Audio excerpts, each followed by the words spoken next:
Yeshiva Tsama, Nafshi, Yerushalyim, HaKodesh. This is Rabbi Levitt's Gemora Shir. I'm Shlomo, Rabbi Shlomo, first temporary substituting for Rabbi Levitt, who's taking care of the important things in Yeshiva. We're learning about the Kamma here, Daf Mem Ches Amid Aleph, correct? Okay, yes. Where should we begin today? Rav Papa. Correct, Roy? That's right? I think so, yeah. Okay. Well, my Rav Papa said, my Ravats, what dropped down? The Ravats. Crouch, right? The Ravats. To drop down means, well, what we're saying, the ox dropped down, the ox crouched. Same thing. My translation says drop down. That's good. But there's a reason why it's saying that, because it's going to say she here beats Gilalim, that what dropped down was the dung. So the context was that we said that if the owner of the ox comes into the courtyard without permission, and the Balabais, the owner of the courtyard, is damaged by the ox, then the owner of the ox is liable. But if the ox crouched down or dropped down, then the owner of the ox is not liable. So now we're trying to understand, Rav Papa's trying to explain to us why he's not liable. So he says, for the crouching, for the damage that was done to the Baal HaKodesh by the animal that was crouched down or dropped down. So what does drop down mean? It means that his dung dropped down. And the nit mifu ke lav shel bal habayis, and the garments of the bal habayis were sullied by the dung. So that's the damage that was done. The havya galalim bor. And in this case, the operant principle is that the dung is considered to be a pit. And velo matzinu or shehi gave bo es hakeli. And we do not find that a pit is obligated in a case where there's damage to utensils. Oh, so what happened was the dung fell down and splashed onto the clothing of the Balabayas, of the Baal HaKodesh, and that's the damage. He wants the owner of the ox to pay the cleaning bill for his clothing, and he doesn't have to, because clothing is considered to be utensils, and there's a principle that if a boar damages utensils, there's no liability. Yeah. So now, why do we consider? I'm just trying to understand. Why do we consider the glowing the boar? Right. The boar is usually, I would think, considered something which is stationary, and here you have these. Now, the glowing, right? The glowing, did they fall onto the garments, or the garments fell onto the glowing? I think we have to assume the second. We have to assume that the glowing fell and was fixed. And they became stationary, right? Stationary on the ground.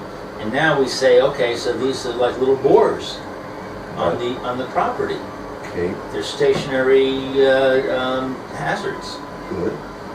And maybe the homeowner slipped on one of them. Okay, excuse me. Sure.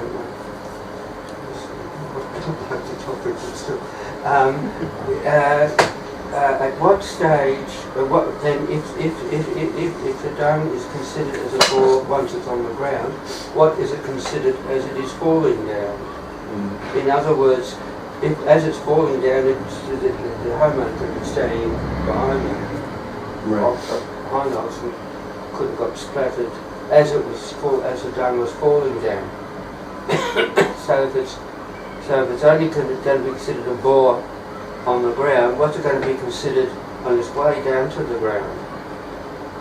I would say it's considered to be short. It's considered to be like the ox. In other words, if the ox were to bump into the owner, so then we'd say that was damage called short, which he's liable for. The dung is no longer connected with the ox at that stage.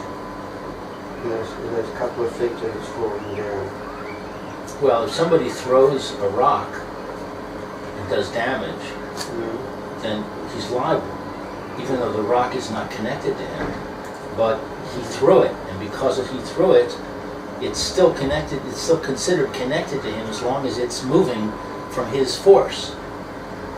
Right? So I would say here, it's moving from the force of the ox. It's still considered to be part of the ox. Is it the same for an ox as for a person in that circumstance? I would say yes. Although you're right, there's no kavanah. There's no kavanah for the ox. I want to ask the expert. So Matt, what do you think? Now, I don't know if I take umbrage at that or not. So what's first of all, is that a question? Or I make much of nothing? Okay. Or is it, or not? So to answer this, I think we should see the Gemora further, because the Gemora is going to be discussing the question as to whether or not, in normal cases, the people wish to retain ownership over the glolim of their livestock, right? Because just like when the person's ox will go and do damage, right? He's obligated because that's his possession, right? So his possession did damage. So a person's obligated to pay for the damages of his possessions, right? So the glolim, right, are they considered to be the possession of the person who owns the ox? The ox is obviously the possession of the owner of the ox, but the glolim of the ox, right, can they be considered to be the possession of the owner of the ox? That's number one, right? Because if they're not the possession of the owner of the ox, so then we have to think about a similar case. Let's take a case of a person left a knife on a roof. Left the knife on a roof, and the wind came and blew the knife down, and that knife on its descent impacted upon a person and caused damage. Right? Is a person obligated in that situation or not? Right? So if the knife is, and it's still, you can fairly assume to be the possession of the person who put it up on the roof, it's considered his possession, his mama, right? So then he could very well be obligated in it, right? If he did not own the knife, let's say he put it up there and he gave up his ownership rights over the knife, so that will be similar to bor. Bor is in general to be understood to be what we call hefker, ownerless. Right? That's one of the classical aspects of bor, that it's ownerless. Provided it's in Yerushalyim. Well, that's what makes it ownership. The classical case of bor is in Yerushalyim, which is a place where no one has ownership rights. Right? So similarly, if let's say a person took his knife, which he owns, and he left it in Yerushalyim. Right? So is that considered to be a bor, right? Because it's not ownerless, it belongs to him, right? And even if he would make it ownerless, but he'd still be hired because that's the classic aspect of bor. Bor is something which is ownerless. Nevertheless, since the person dug the bor, or in this case he had his knife, or let's say he was walking through the street, and he had a bottle of Coca-Cola, slips out of his hands and falls on the ground, and now the glass pieces are on the sidewalk. And he keeps walking merrily along his way and leaves it there, right? Right? Why is he responsible for that? Right? So since he doesn't care about the glass pieces, he's obviously not interested in his ownership of those things. Right. But that's classic bor. That's the essence of bor. That's something which is ownerless. Nevertheless, since it's in the Rishus Harabim, it's in the public thoroughfare, that is incumbent upon him to clean up, to cover the bor if he dug a pit, or to clean up the glass pieces if he dropped a bottle and it's shattered. That's incumbent upon him to remove the hazard. So for that, I think we have to see a little bit further in the Gemora. Okay, let's go a few more lines. Let's see. Because here we're calling the glowing bor, right? And I guess we're assuming that the garments fell onto the glowing. It became dirty, sullied in that way. Yeah, I guess that's where we learn, right? Right. Hanicha l'Shmuel. We're content with, according to Shmuel, De'amar kol tikala bor hu. Because he said any obstacle, tikala, is considered to be a pit. Ella the Rav, but according to Rav, De'amar ad de mafkar lay, who said until that he declares it ownerless, my ika lememar. What is there to say? So he says it's not a bor. Rav says it's not a bor unless it's ownerless. So we're fine with Shmuel, because Shmuel says any obstacle is a bor, end of story. It doesn't matter whether it's ownerless or not. But we have a problem with Rav, because Rav would say it's not a bor unless he declares it ownerless. So if the owner of the ox would consider the dung to be valuable as fertilizer, for example, and therefore he would want to keep it in possession of it, then it's not ownerless and it's not a bor. In which case he would be obligated because it's his possession. Wait, someone's objecting. He said it's not ownerless and it's not a bor. It's not a bor. It's his possession. But it's still a bor. No, that's the whole point. According to Rav, it's not considered a bor unless it's ownerless. So it's not considered. So it's not considered to be a bor, an owned bor as against an ownerless bor. Well, according to Shmuel, it could be an owned bor, but according to Rav, it can't. Because Shmuel holds any tekala, meaning any, it's not dependent, according to Shmuel, on ownership. Anything which is a hazard, that is considered to be a bor according to Shmuel. So Shmuel's being more lenient from the perspective of the owner of the ox. He's saying that it's going to be a bor in any case, and a bor is not going to be responsible for damage to cattle. Whereas Rav is saying, no, it's not a bor unless he becomes ownerless. So if he still owns it, if we consider him to still own it, then it is liable for damage to cattle. Right? Okay. Amre, they say, so now we're going to get an answer. Stam Galalim Af Kure Mafkir Lahu. Ordinary, regular dung is certainly ownerless. In other words, the average person does not consider dung to be valuable. People walk, for example, when people are walking their dogs along the street and they do their business there, in general, you can assume that the people are not interested in what the dog left behind at all. Right. And that's why you have public laws to remind the people that they're going to get a fine if they don't clean up. Some places anyway.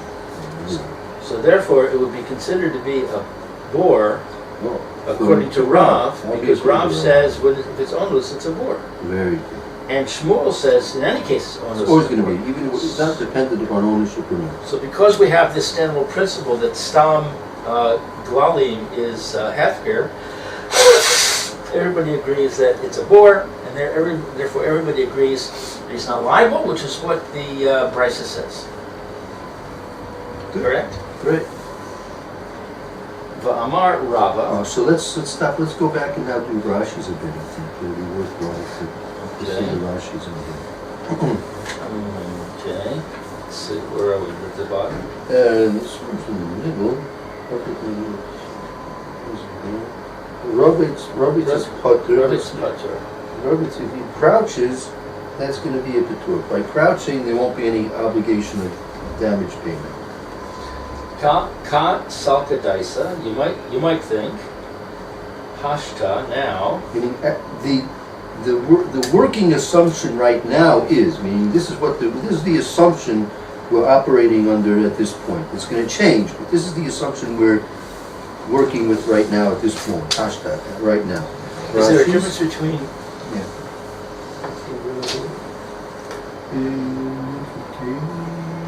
Robit's putter. The salka daita hashta. We're under the assumption right now, the Robit's, what is Robit's? She crouches and shover kelim. He crouches and breaks utensils or clothes. Kelim are usually in front of clothes. Could be utensils as well. Is there a difference between ka salka daisa and hava amina? A very good question. A very good question. The way I understand it, in general, not. But perhaps there is a technical difference. There might be a technical difference, Okay. which I'm not aware of. But it's worth trying to find out. Yeah. Mm-hmm. Ravatz v'shiber kelim.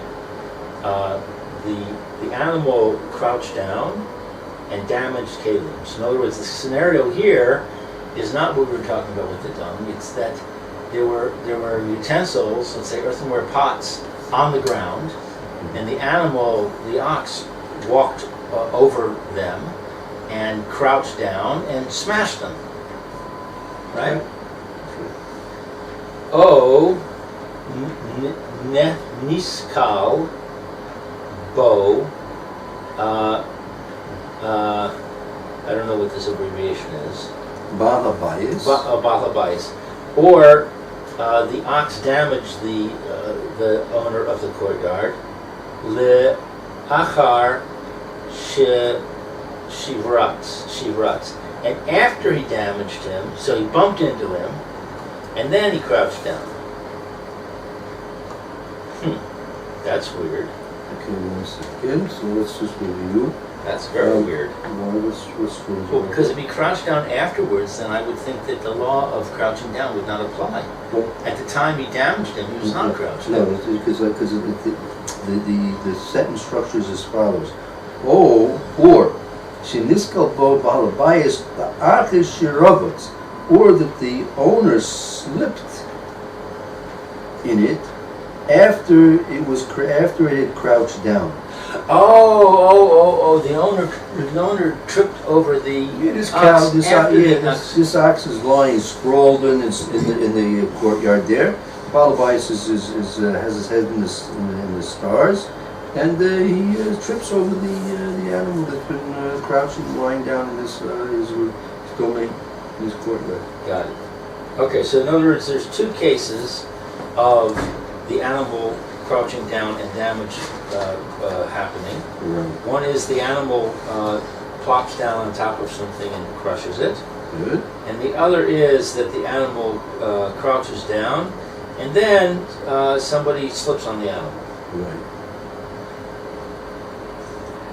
Une tufu kaliv, and it fell down the dung.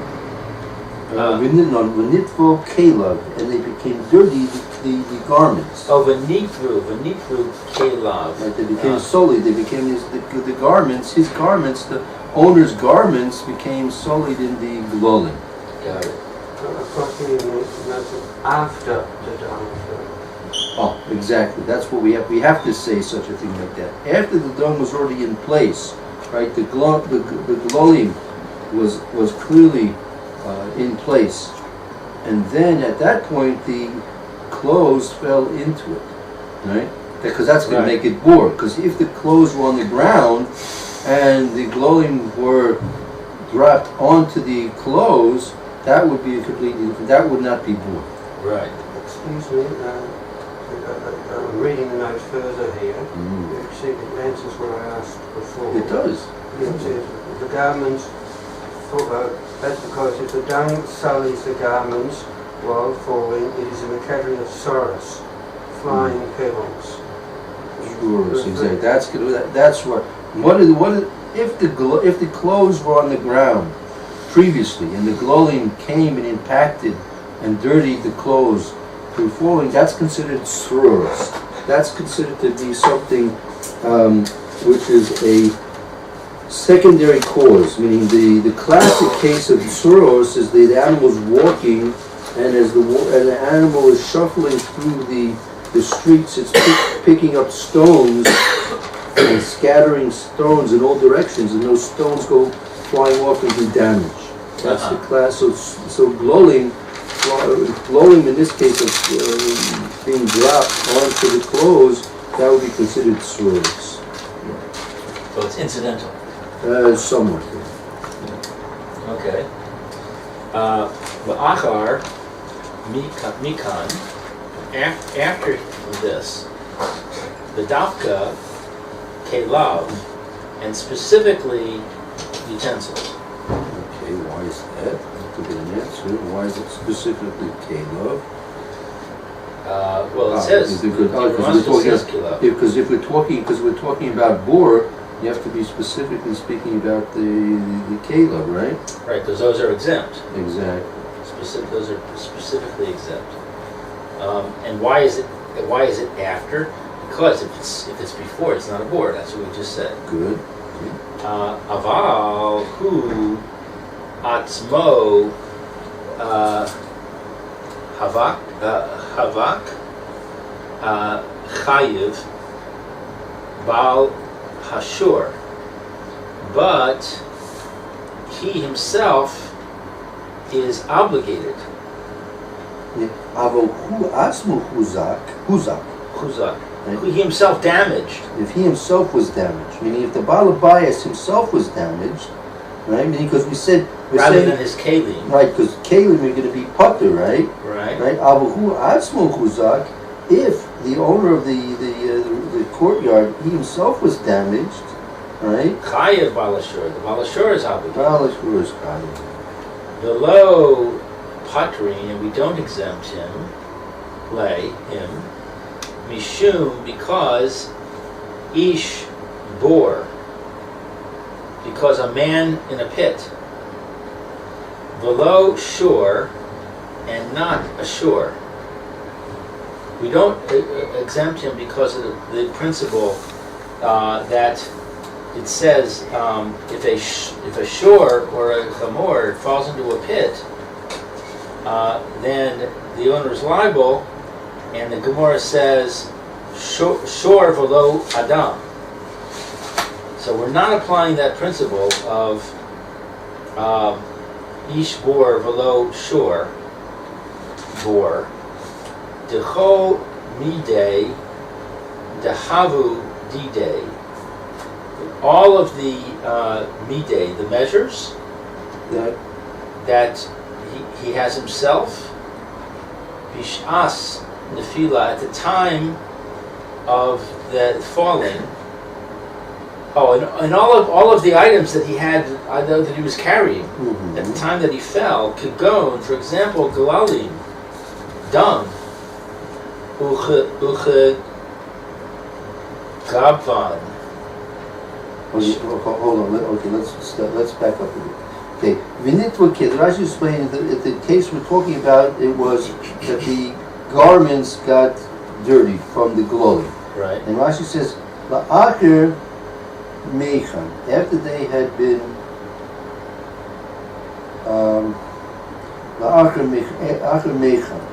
after they were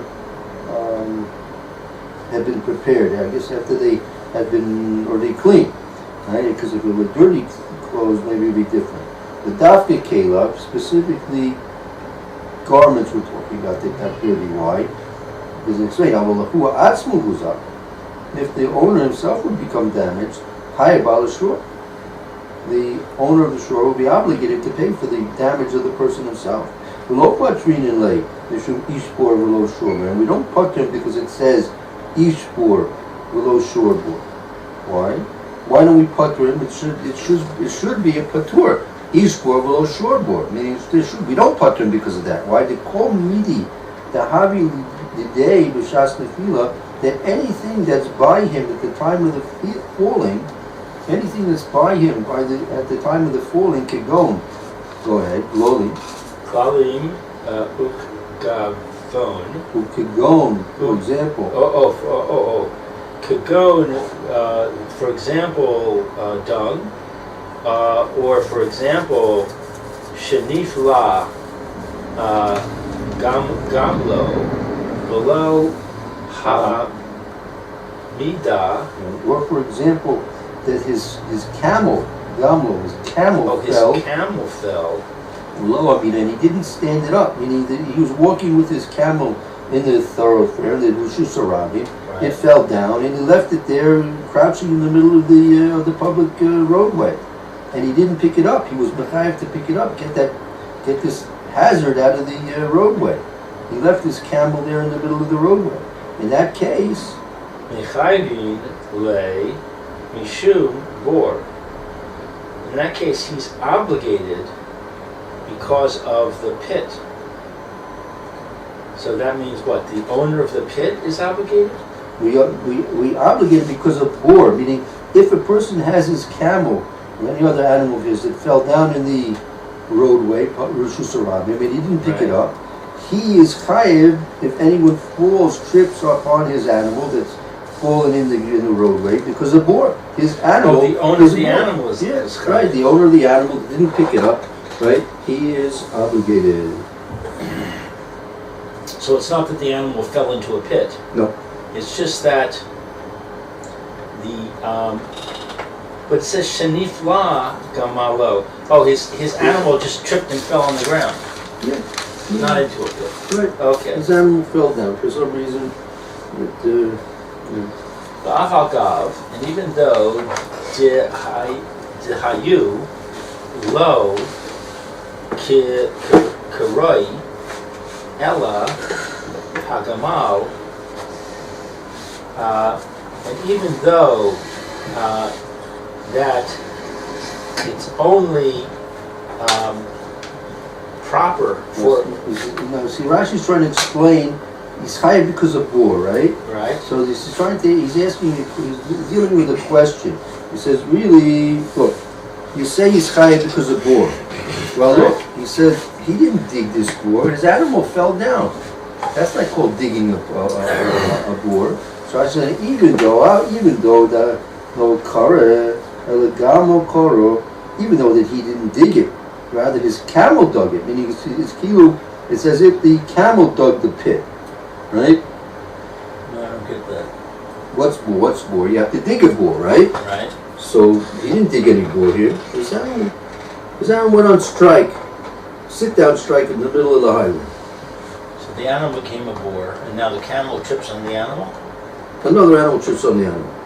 Okay. He's chayav because of bore. They say, they'll tell you, hey, wait, I didn't dig any bore over here. Mm-hmm. That's what I'm saying.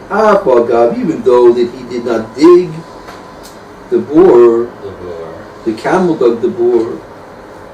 The camel dug the pit by lying down. The camel dug the pit. Kevon, since the vishus, even the vishas,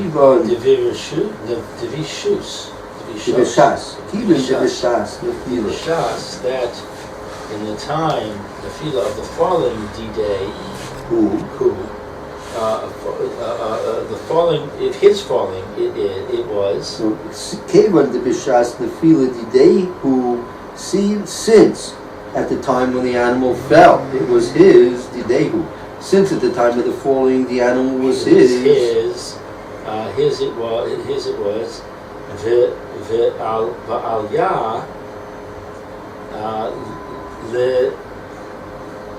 l'siloki kamo de karui.